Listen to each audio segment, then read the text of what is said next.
In 338 BCE, in the quiet plains of Boeotia, a single battle decided the fate of Greece. The Battle of Chaeronea wasn't just another clash between rival city-states, it was the end of an era. The day when the freedom of Athens and Thebes crumbled, and a new power rose to dominate the Greek world. It was here that a young prince named Alexander, barely 18, charged into history, proving himself as the heir to his father, Philip II of Macedon, and laying the foundation for an empire that would stretch across 3 continents. This is the story of how the Battle of Chaeronea forever changed Greek history and gave birth to a conqueror who would reshape the ancient world. By the 4th century BCE, Greece was a mosaic of city-states, each proud, each independent, and each constantly at odds with the others. Athens prided itself on democracy and philosophy, Thebes on its military discipline, and Sparta on its warrior tradition. United by language and religion, yet divided by ambition and pride, these city-states had spent decades fighting among themselves in wars that left Greece weakened and vulnerable. While the Greeks were busy battling one another, a new power was quietly rising in the north, Macedon. Long seen as a rough, barbaric kingdom, Macedon was now being transformed under its brilliant and ruthless king, Philip II. Philip was not only a visionary strategist but also a master reformer. He built a professional army, trained year-round, and introduced the deadly Macedonian phalanx, a tight infantry formation armed with long spears called sarissas. This innovation gave Macedon a military edge the rest of Greece had never seen.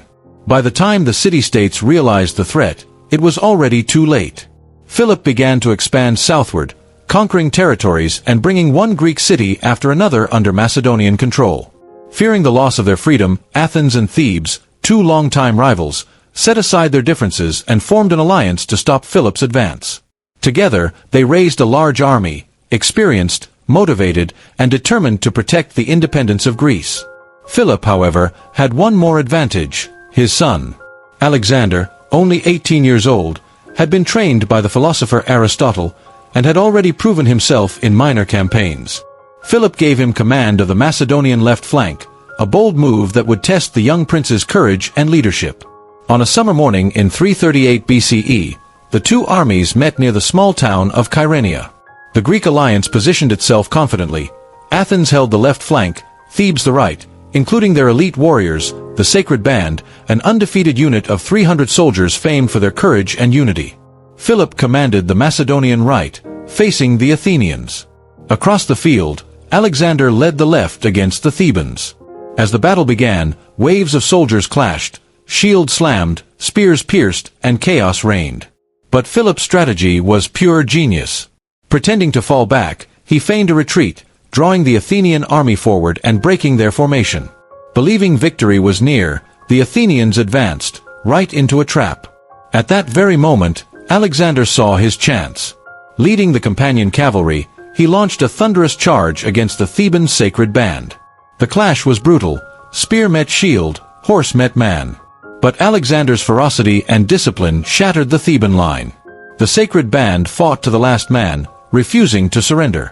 But their courage could not stop the inevitable. Within hours, the allied Greek army was crushed. Thousands lay dead, and the fate of Greece was sealed. When the dust settled, Greece was no longer free. Athens surrendered, Thebes was devastated, and all the once independent city-states now bowed to Macedon. The Battle of Chaeronea marked the end of classical Greece, an age of philosophers, artists, and democracy, replaced by the age of kings and empires. Philip, however, didn't destroy Greece. Instead, he united it under what became known as the Corinthian League, a coalition led by Macedon, formed to launch a grand campaign against their old enemy, the Persian Empire. But destiny had other plans. Just 2 years after his victory, Philip was assassinated, and the dream of conquering Persia would fall to his son, Alexander the Great. For Alexander, Chaeronea was the beginning. The courage and brilliance he displayed that day became the foundation of his legend. In less than a decade, he would fulfill his father's vision, toppling the Persian Empire and spreading Greek culture from the Mediterranean to the edges of India. The Battle of Chaeronea wasn't just a victory for Macedon, it was the spark that ignited one of the greatest empires in history. It marked the end of Greek independence, but also the birth of a new world, where Greek ideas, language, and culture would flourish far beyond its borders. From the ashes of Greek freedom rose a conqueror whose name still echoes through time. The Battle of Chaeronea wasn't just the end of an age, it was the beginning of a legend.